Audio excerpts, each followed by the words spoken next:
Madam President, I request unanimous consent that Cody Lynn Haya, a fellow on Senator Inouye's staff, be allowed floor privileges for the duration of the Senate's consideration of S-223, the FAA Air Transportation Modernization and Safety Improvement Act. Without objection. Thank you, Madam President. I yield the floor. Madam President. The Senator from Illinois. Madam President, I'd like to talk about two topics today. First on this health care bill, and then on the situation in Egypt. I rise today in support of the amendment to repeal the health care law. We made a mistake last year in passing this law, and a large majority of the American people know it. In the face of the largest debt in our history, it was the height of folly to create a new spending program offering subsidized health care to 30 million Americans. It's a promise that we cannot afford to keep, and one that our lenders may force us to retract. Before losing our credit rating or suffering the humiliation of foreign lenders denying us new loans, we should take the decisive action now to end this entitlement. The Congress should replace this mistaken law with bipartisan reforms that prohibit the government from overriding the decisions you make with your doctor, that defend your right to buy insurance from any state in the Union, and to make lawsuit reforms to lower the cost of defensive medicine. The failed health care law, now ruled as unconstitutional by two federal courts, uses the Commerce Clause of the Constitution to create an unlimited government that could require Americans to buy what they do not want. The very heart of the Constitution was the creation of a limited government that could only accomplish its defined missions, leaving all else to the people and to the states. These courts are right.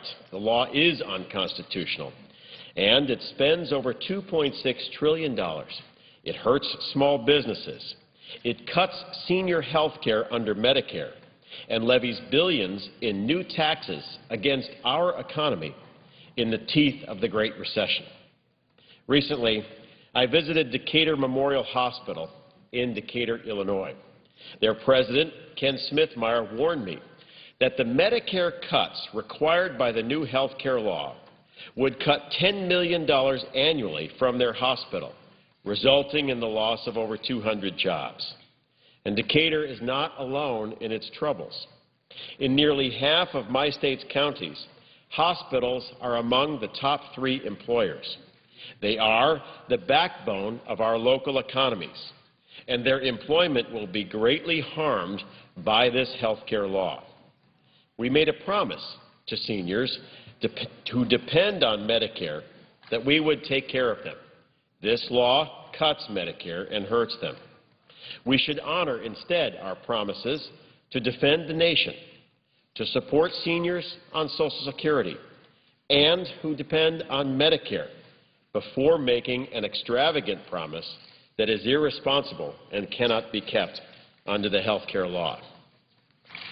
I'd also like to take this time to speak on an entirely different subject, which is what is going on in Egypt. And I would entitle this discussion,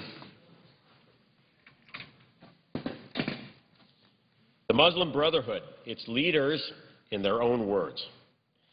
Mr. President, will Egypt follow Poland or Georgia to foster a new democratic government, or will it follow Iran's revolution, converting Egypt into a state sponsor of terror?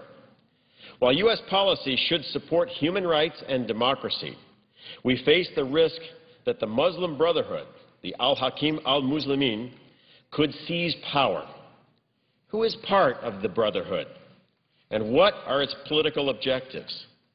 A detailed study shows why these questions should command the attention of the Congress and the President. With so much at stake in the Middle East, Americans must be clear-eyed about the Muslim Brotherhood and its radical Islamic agenda with a pledge of jihad against the West and the State of Israel. The Muslim Brotherhood is the largest Islamist movement in the Middle East and is widely described as the most organized political force in Egypt. Its membership is estimated at over 600,000. Although it claims to be nonviolent, this conservative organization, the Muslim Brotherhood, was profoundly influenced Islamic terrorist organizations such as Al-Qaeda, Islamic Jihad, and Hamas. One of its disciples was the prominent Islamist theologian Sayyid Qutb, who provided the intellectual underpinnings for Al-Qaeda. Ayman al-Zawahiri, Al-Qaeda's second-in-command, was once a member of Egypt's Muslim Brotherhood. As recently as 2004, the organization motto was as follows: Allah is our objective, the Prophet is our leader, the Quran our law, Jihad is our way, and dying in the way of Allah is our highest hope. The Muslim Brotherhood was founded in 1928 by Hassan al-Banna. Banna is famously quoted as saying, quote, "It is the nature of Islam to dominate, not to be dominated, to impose its law and all nations, and to extend its power to the entire planet." The Muslim Brotherhood has a violent history. Back in 1946, the U.S. Army issued an intelligence report stating that the Muslim Brotherhood, quote, "maintains commando units and secret caches of arms." Throughout the 1940s, the paramilitary branch of the movement carried out targeted bombings and assassinations. In 1948, the Muslim Brotherhood was implicated in the murder of Egyptian Prime Minister Mahmoud Nakrasi. In 1954, the group allegedly tried to assassinate then Prime Minister Gamal Abdel Nasser. The government banned the Brotherhood as a political party that very same year.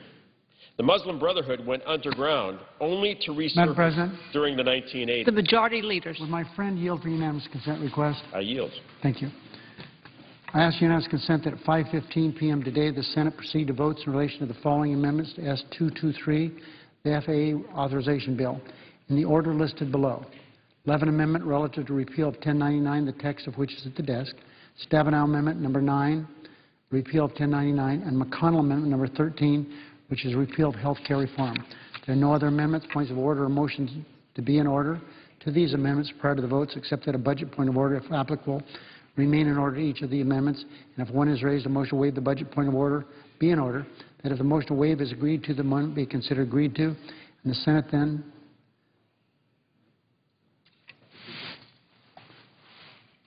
if the motion to waive is agreed to, the amendment be considered agreed to, and the Senate then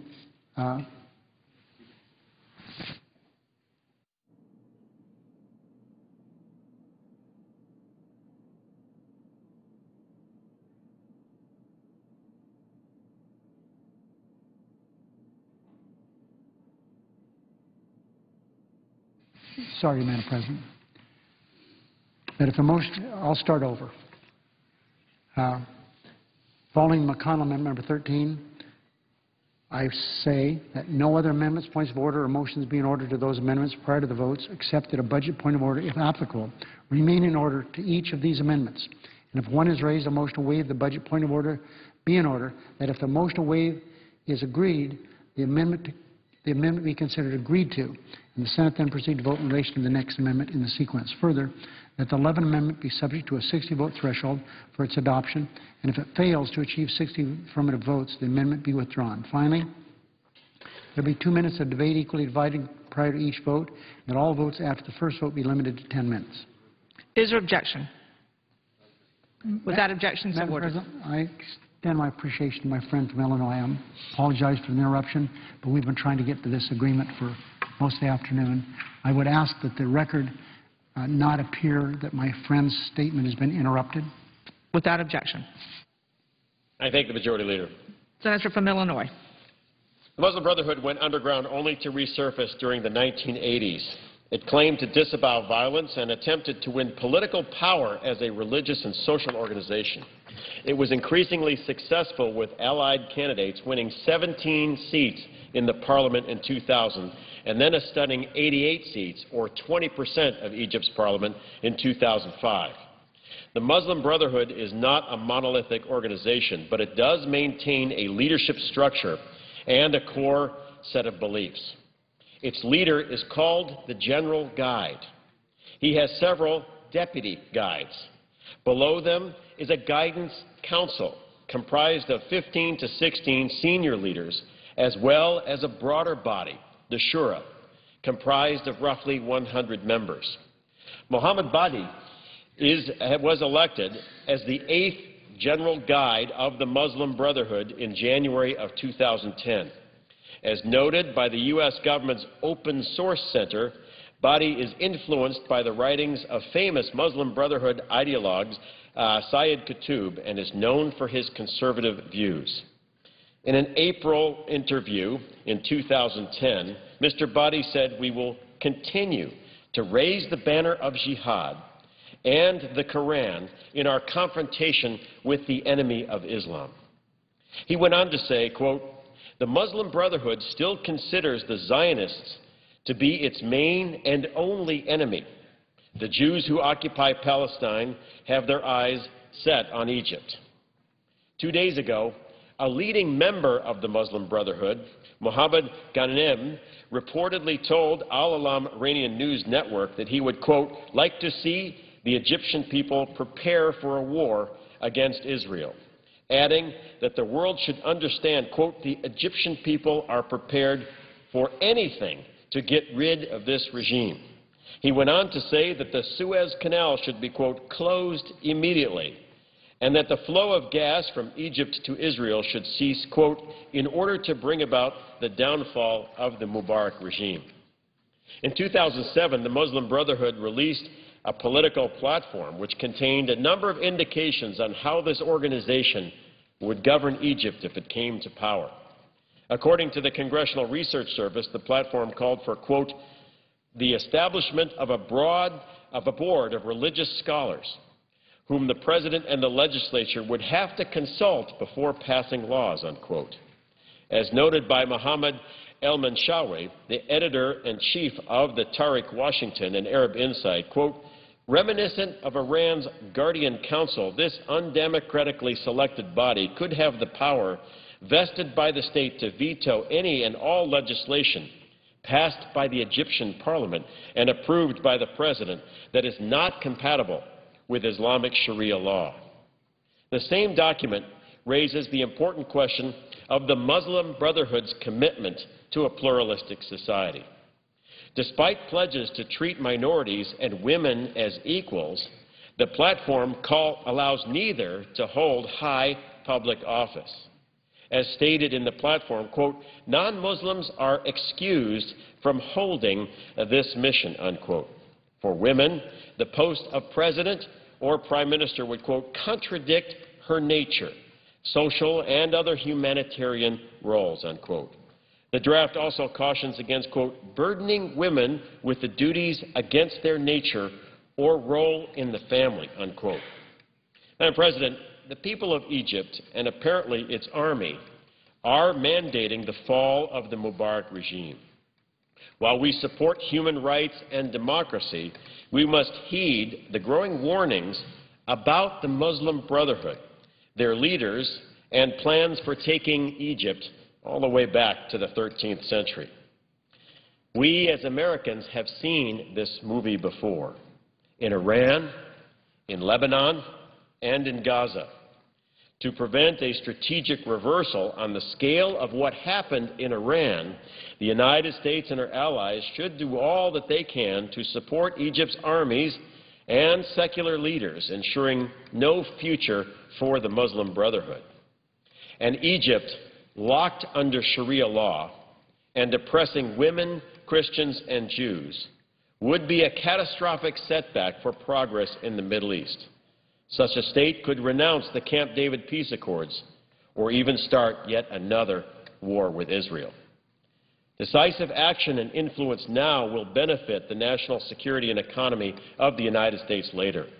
The defeat of the Muslim Brotherhood and victory for Egyptian secular nationalists would be the best way to avoid war and restore economic confidence in the Middle East and the wider world. Mr. President, Madam President, I ask unanimous consent that my remarks be entered in the record as delivered without interruption, and with that, yield the floor. Without objection.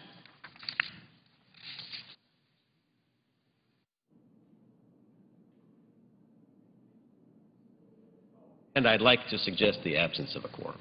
The clerk will call the roll. Mr. Akaka.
The senator from Michigan.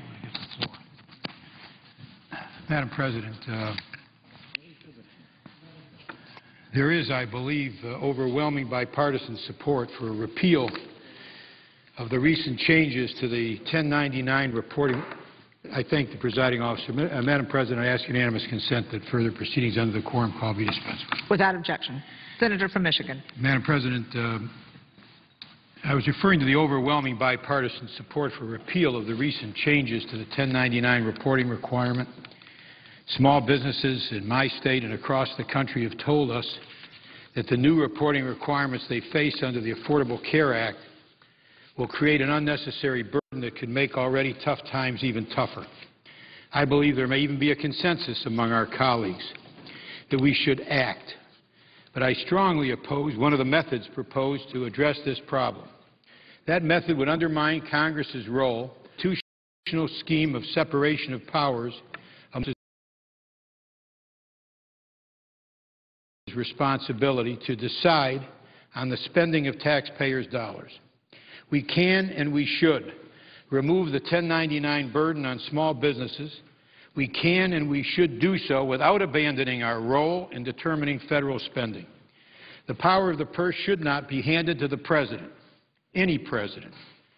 The challenge that we face is that repealing the Section 1099 provision carries a cost of about $22 billion over 10 years.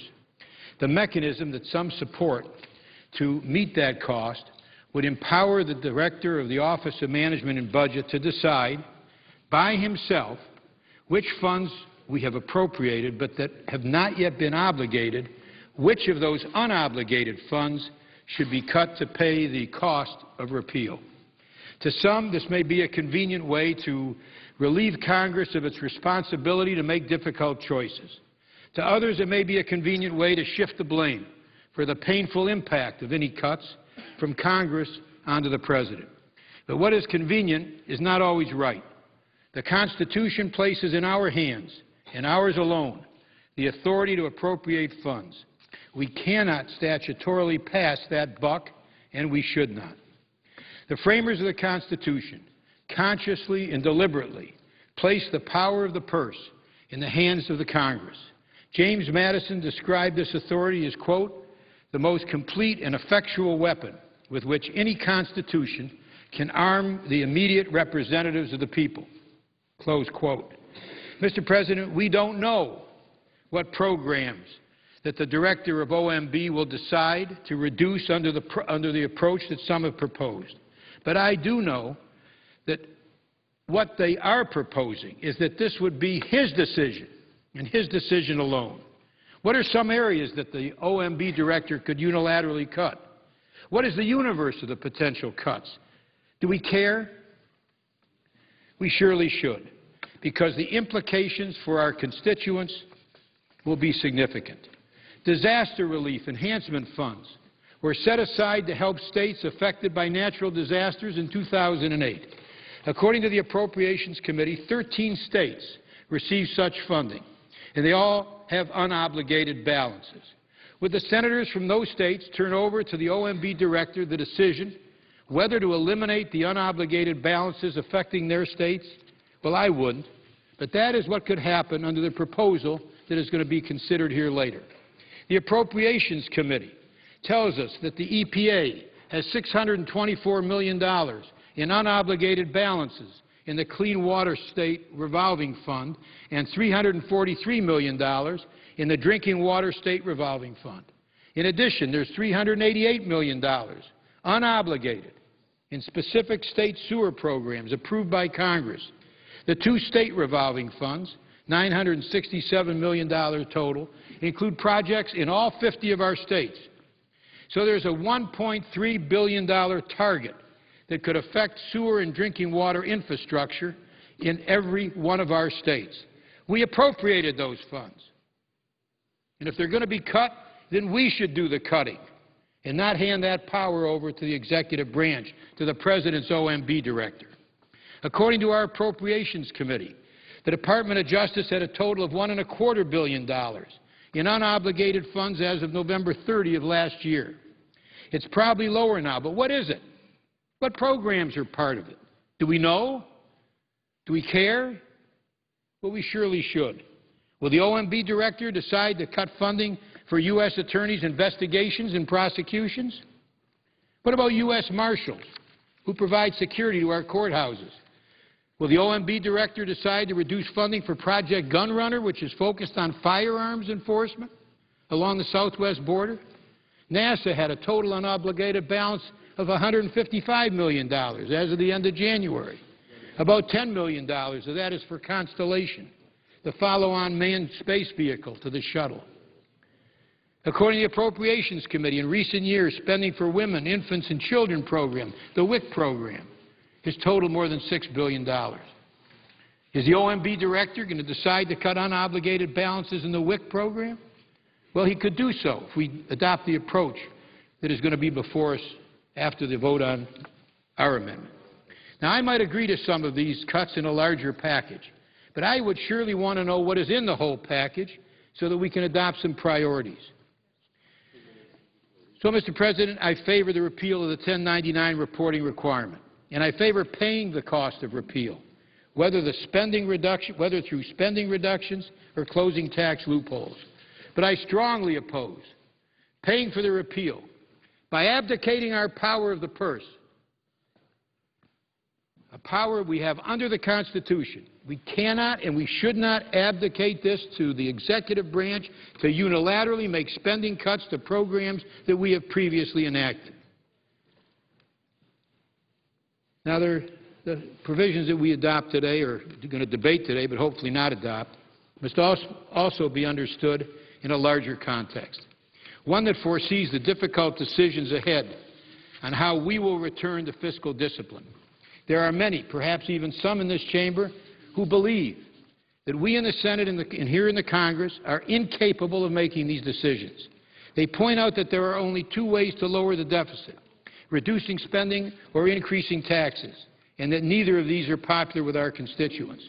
They argue that we will prove unable to muster the political courage to make decisions that we know will be unpopular. And there's some truth in those sentiments. Restoring fiscal balance will be painful, and we are in the deficit hole that we're in because spending is popular and so are tax cuts. And we have provided plenty of both. It would certainly be easier for all of us if we could hand somebody else the authority to decide how to remedy the excesses of the past. But, Mr. President, we cannot and should not run from this responsibility. Justice Kennedy once put it this way: failure of political will does not justify unconstitutional remedies. He added, the Constitution is a compact enduring for more than our time, and one Congress cannot yield up its own powers. Abdication of responsibility, he said, is not part of the constitutional design. So we must not run from painful decisions. Difficult or not, only the Congress can decide how to pay for repeal of these reporting requirements. And difficult or not, only Congress can decide the larger issue of how to bring our spending in line with our revenues. If we cannot today exercise our responsibility on the finding of $22 billion to pay for the repeal of these reporting requirements, how can we expect to tackle the much larger budget deficit that we face? So there's an alternative amendment which we are offering today. I, along with Senator Inouye and others, are proposing today an amendment which will make specific decisions on spending cuts and revenue increases to account for the cost of repealing this provision. We would reform unjustified tax expenditures related to oil and gas production by large oil companies, companies that are enormously profitable with or without these tax expenditures. Our amendment will reform a loophole that provides tax credits to filers who pay taxes both in the United States and in foreign countries, and our amendment will eliminate some unintended loopholes used to avoid clearly intended rules on gift tax exemptions. If there are better alternatives than the ones that we are proposing, fine. Let's consider them. But what we cannot support is the abdication of our responsibility to make these decisions. It was the will and the wisdom of the framers of the Constitution to give us that responsibility, and I urge our colleagues not to shrink from it, but to exercise it. And, Mr. President, I yield the floor. I send an amendment to the desk. It's there. I call up our amendment in that case and ask for its consideration. Without objection, clerk will read the amendment. The Senator from Michigan, Mr. Levin, proposes amendment number 28. Senator from Hawaii. Mr. President, I rise today in support of the Levin amendment, which I believe is far superior alternate to the Stabenow amendment as it currently stands. The Levin amendment offered today by Senator Stabenow proposes to rescind $44 billion from unobligated balances of appropriated funds that are designated for specific purposes in various appropriations bills previously enacted by Congress. The Senator offers these rescissions in order to offset the loss of revenues resulting from her amendment. Mr. President, this amendment is a perfect representation of what I expect to be a flood of similar amendments and standalone bills that seek to eviscerate the non-defense functions of the federal government. With the exception of the proposal from the junior senator from Kentucky, which had the courage to list each and every cut that he proposed, I expect that many other bills and amendments will be blanket rescissions that leave it to the executive branch to decide how the taxpayers' monies will be spent. These bills and amendments turn the constitutional separations of power on its head and provide a terribly dangerous precedent. In the specific case of the Stabenow amendment, it simply provides for generic rescission of funds with the authority and decision-making on the programs to be impacted delegated entirely to the executive branch. Rescinding funds in this manner, as pointed out by Senator Levin, may be politically convenient, as it simply cites the top-line number of $44 billion, but it is also thoughtless and rash. It will serve to shelter those who vote in its favor from the righteous anger of Americans whose lives are disrupted when important and, in some cases, vital projects and programs are shut down, as they inevitably will be should the amendment pass. I can also promise that if this amendment is enacted into law, the force of these cuts will be felt in each of the 50 states, and the capricious nature of the cuts will only deepen the pain. I know this because we're in the middle of a second quarter fiscal year operating under CR. Consequently, as I explained in November, the only unobligated balances remaining outside of those operating under CR in 2011 are those accounts that are slow spend rates, such as construction and infrastructure accounts. That is why it is taking $44 billion in rescissions to pay for a $19 billion problem. As a result, we'll be cutting deeply into our non-defense discretionary programs without congressional guidance and without any analysis of the ultimate costs and impacts. This approach is simply irresponsible. While we can't say with certainty what the cuts will be, because the executive branch will have complete authority over what programs will be impacted, I believe the following cuts are likely. State and local enforcement will face cuts of $200 to $300 million in grant programs, including $82 million in violence against women grants, $81 million in burn and other office justice program grants, and $10 million in juvenile justice grants. Cutting these grants funds will take funding from programs already expected to be awarded and will fall particularly hard on states with large problems with crime. A cut of $95 million from the DEA would mean halting efforts to go after and take down Mexican drug cartels, to enforce narco-terrorism investigations and information sharing, and to address emerging technologies used by drug traffickers. The TSA stands to lose $674 million in funds to procure and install over 200 explosive detection systems in airports across the nation. Finally, the U.S. Marshals would face a cut of $48.7 million, bringing an end to courthouse security equipment projects and also halting Marshals' operations in the southwest border, where they engage in activities such as tracking fugitives. Supporters of the Stabenow Amendment would claim that I'm using scare tactics, painting a dark picture when the real cuts are not as devastating.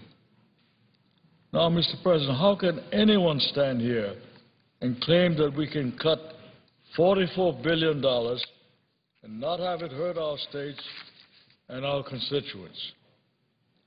This amount is the equivalent of funding the entire Department of Homeland Security, which covers everything from the Coast Guard to FEMA, from Secret Service to the Border Patrol.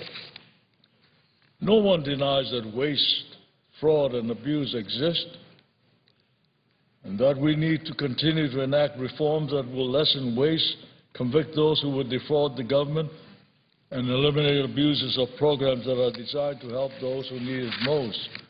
But if this amendment is signed into law, then 6 days later, we will all get a harsh reminder that campaigning against waste, fraud, and abuse is not the same thing as implementing a policy that cuts out billions of dollars in useful spending. These rescissions will hurt individuals, they will hurt communities, and jeopardize safety of life and our security. Mr. President, let me also point out to my colleagues that if this amendment is enacted, we cannot stop rescissions of unobligated balances from a single account that we may view as vital, because the amendment gives sole decision-making power to identifying cuts to the executive branch. And I'll say this again, Mr. President, this amendment is not in the best interest of the Senate, it is not in the best interest of our democratic priorities, and it is certainly not in the best interest of the American people. It is, if indeed the will of the Senate to eviscerate these critical programs, let's stop hiding behind generic decisions. Mr. President, let us instead support the Levin Amendment, which offsets a revenue loss with a revenue gain, which eliminates unnecessary tax loopholes, and which will leave important national priorities intact. Mr. President, I yield the floor. The previous order, there will be 2 minutes of debate, equally divided prior to a vote in relation to Amendment number 28, offered by the Senator from Michigan, Mr. Levin.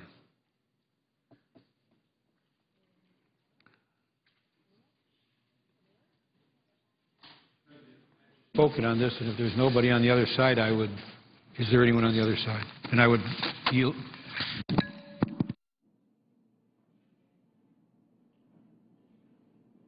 It's unanimous consent that we then be allowed to yield back the time on both sides.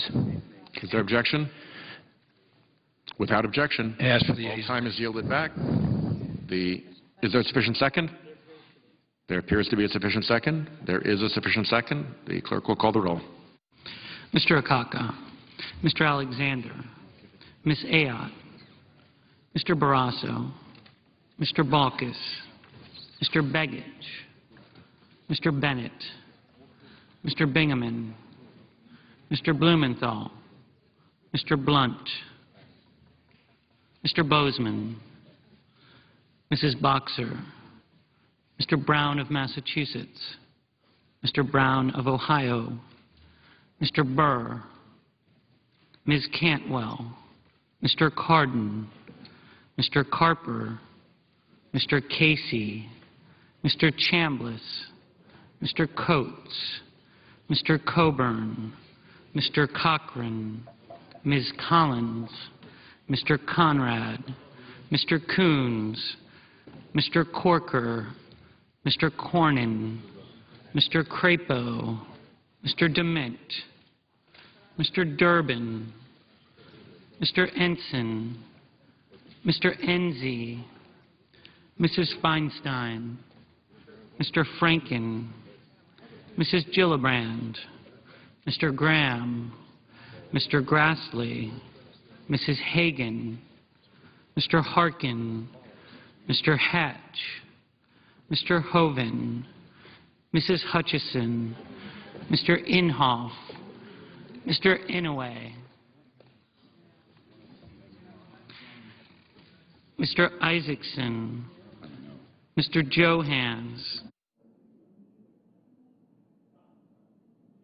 Mr. Johnson of Wisconsin, Mr. Johnson of South Dakota, Mr. Kerry, Mr. Kirk, Ms. Klobuchar,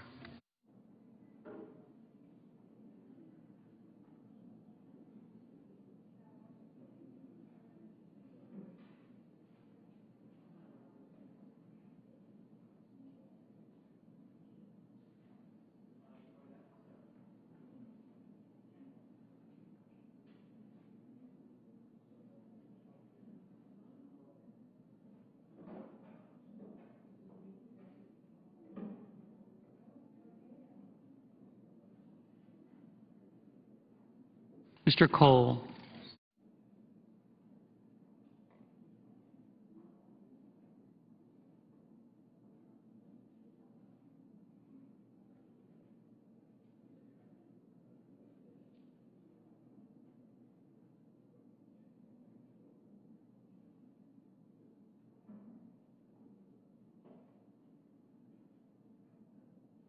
Mr. Kyle,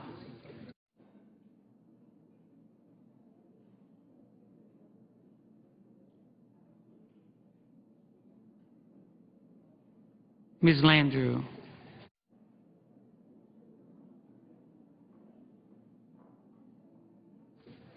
Mr. Lautenberg,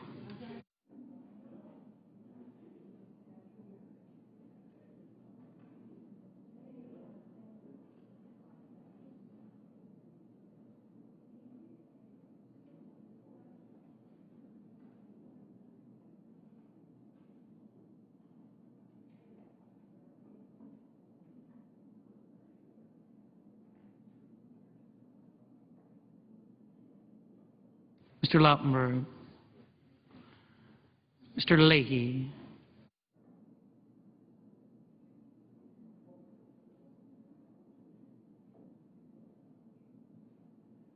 Mr. Lee,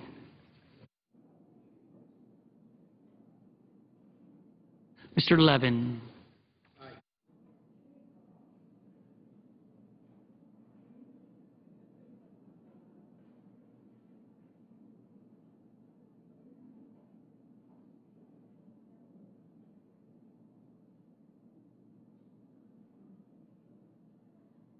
Mr. Lieberman,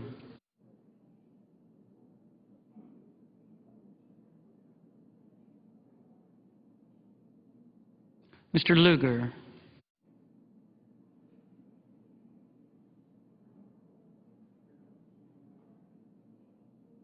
Mr. Manchin,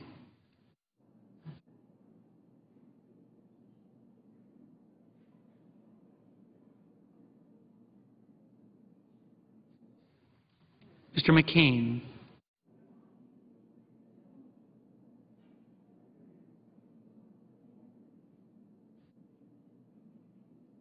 Mrs. McCaskill,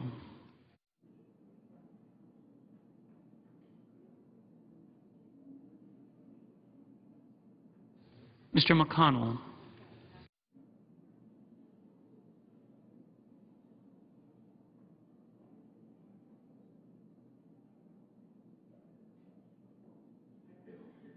Mr. Menendez.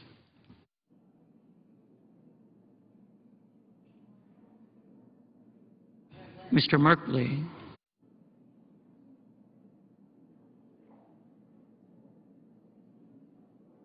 Ms. Mikulski.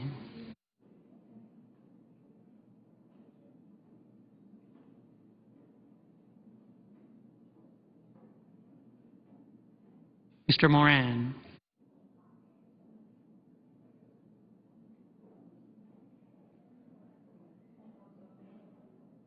Ms. Murkowski.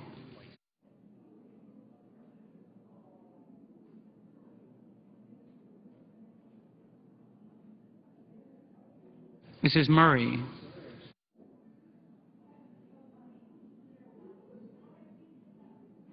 Mr. Nelson of Nebraska.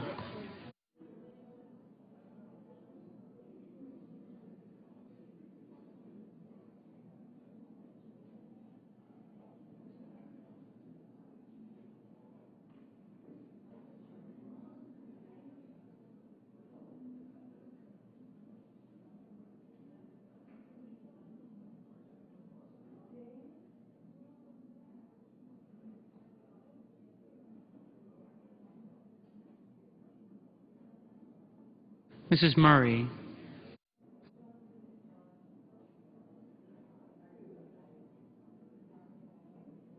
Mr. Nelson of Nebraska.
Mr. Nelson of Florida.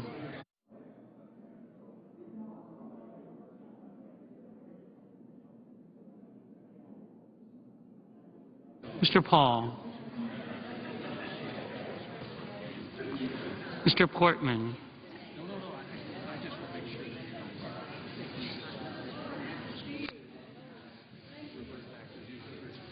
Mr. Pryor. Mr. Reed of Rhode Island.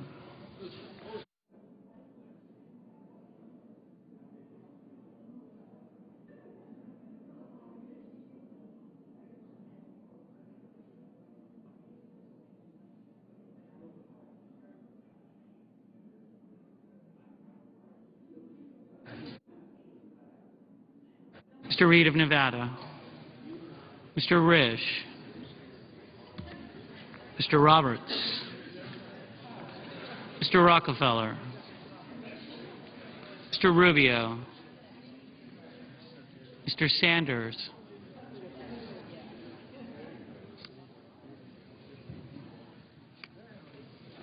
Mr. Schumer.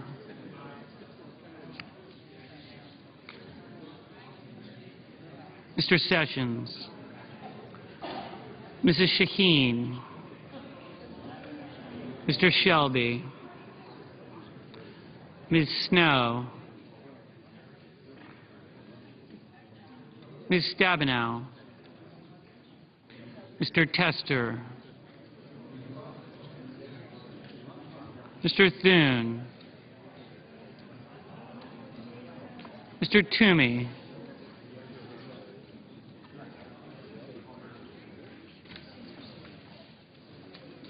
Mr. Udall of Colorado. Mr. Udall of New Mexico. Mr. Vitter.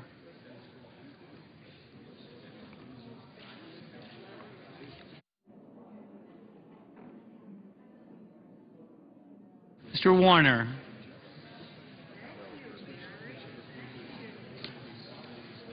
Mr. Webb.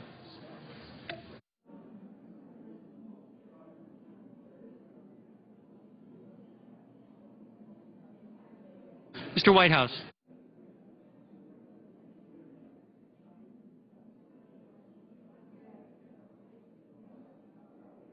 Mr. Wicker.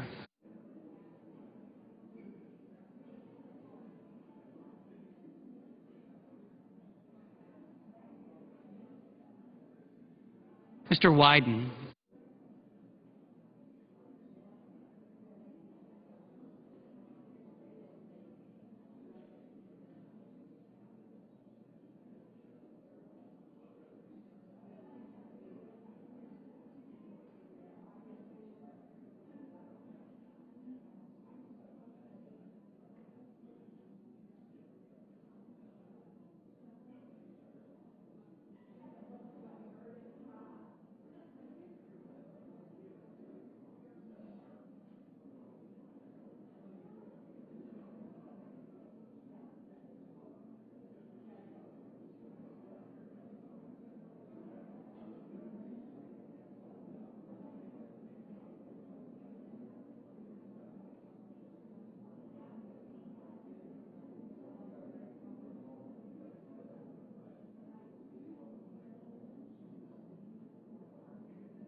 Senators voting in the affirmative: Bennett, Blumenthal, Feinstein, Franken, Hagan, Inouye, Klobuchar, Levin, Manchin, Merkley, Murray, Reed of Rhode Island, Sanders, Schumer, Stabenow, Whitehouse, Wyden. Senators voting in the negative: Alexander, Ayotte, Begich, Blunt, Bozeman, Burr, Coates, Corker, Cornyn, DeMint, Ensign, Hatch, Isaacson, Johans, Johnson of Wisconsin, Kirk, Kyle, Landrieu, Lee, Lugar, McConnell, Moran, Murkowski, Paul, Portman, Roberts, Rubio, Sessions, Thune, Toomey, Vitter, Wicker. Mr. Shelby, no. Mr. Brown of Ohio. Mr. Brown of Ohio, aye. Mr. Hoven, no.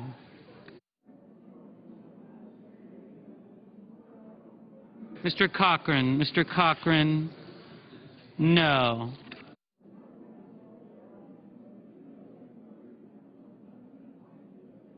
Ms. Mikulski, aye.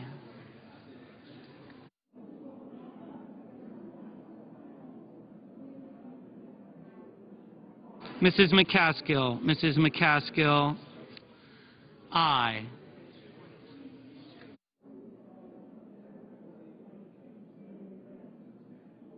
Mr. Akaka, aye. Mr. Tester, aye.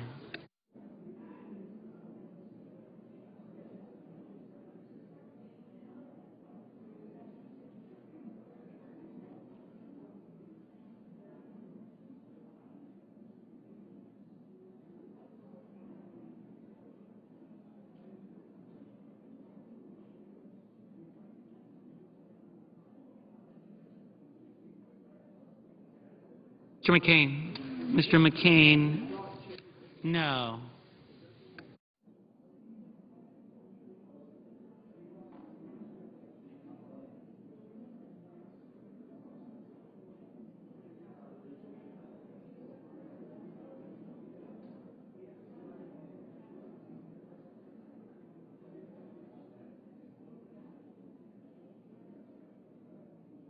Mr. Inhofe. Mr. Inhofe, no. Mr. Durbin. Mr. Durbin, aye.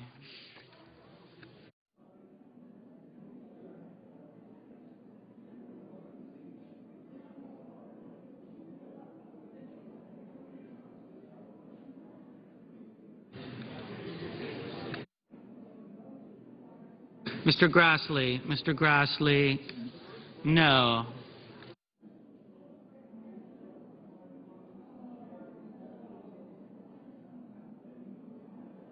Mr. Conrad. Mr. Conrad, no.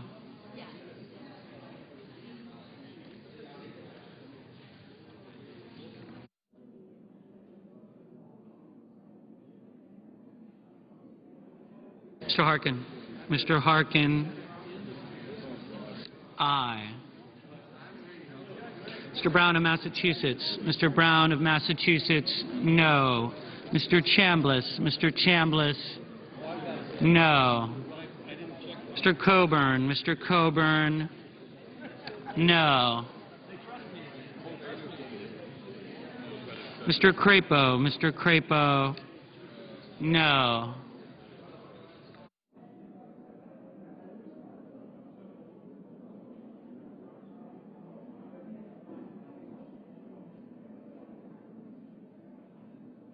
Mr. Casey. Mr. Casey, aye. Mr. Johnson. Mr. Johnson of South Dakota, aye.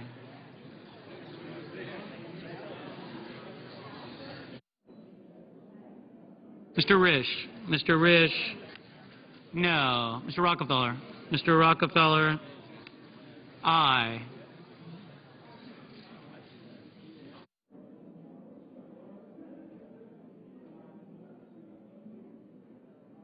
Mr. Reed of Nevada.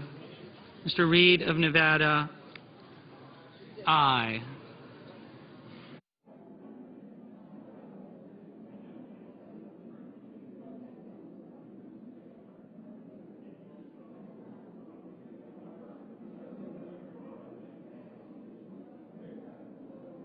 Mr. Menendez. Mr. Menendez, aye.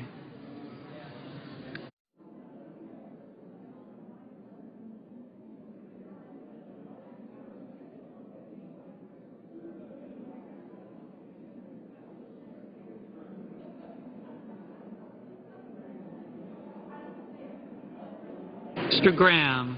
Mr. Graham, no. Mr. Enzi. Mr. Enzi, no. Mrs. Hutchison. Mrs. Hutchison, no. Mrs. Gillibrand. Mrs. Gillibrand, aye. Mr. Webb. Mr. Webb, no.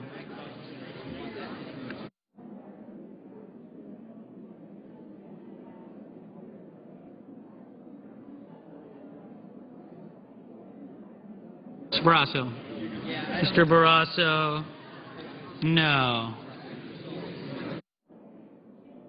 Mr. Carper. Mr. Carper, aye. Ms. Collins. Ms. Collins, no.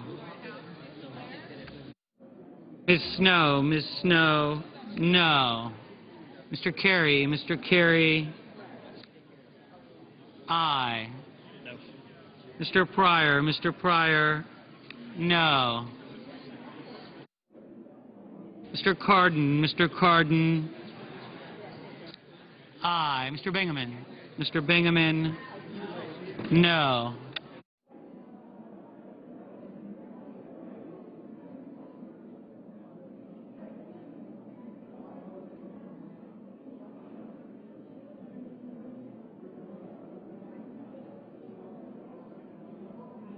Mrs. Shaheen. Mrs. Shaheen, aye.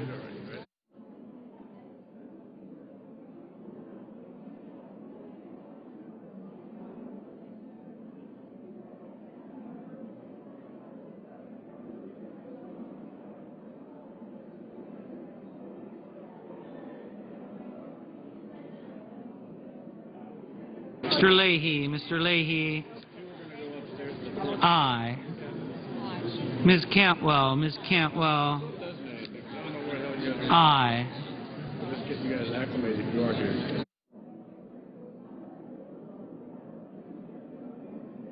Mrs. Boxer. Mrs. Boxer. Aye. Mr. Coons. Mr. Coons. Aye.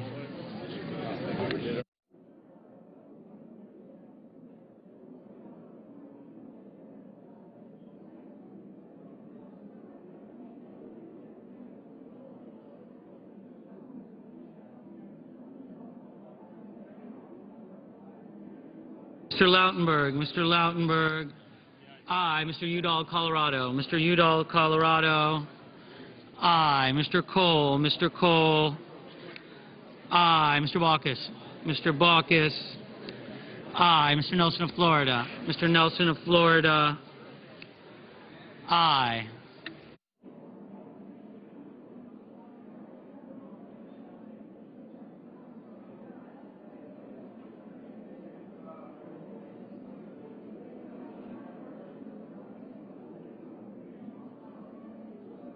Mr. Nelson of Nebraska. Mr. Nelson of Nebraska. No.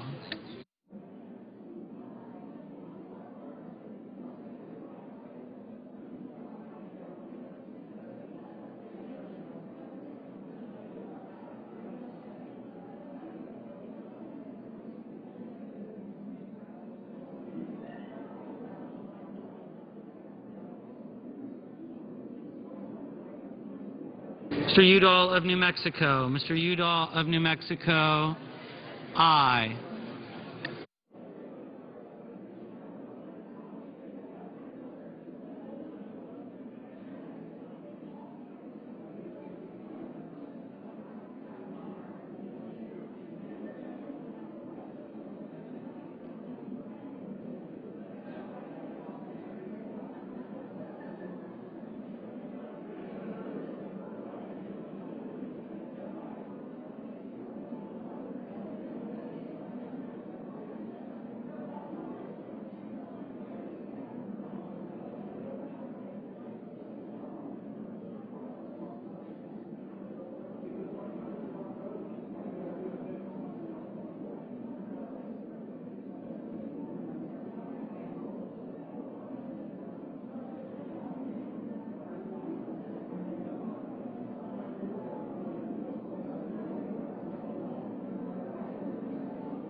Does any senator still wish to vote on this amendment? If not, the yeas are 44, the nays are 54.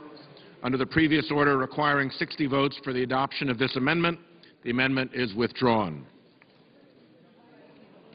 Under the previous order, there will now be 2 minutes of debate equally divided prior to a vote in relation to Amendment Number 9, offered by the Senator from Michigan, Mrs. Stabenow. May we have order?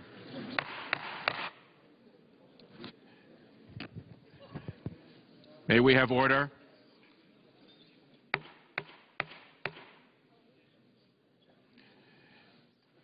May we have order in the Senate? Senator from Michigan. Thank you, Mr.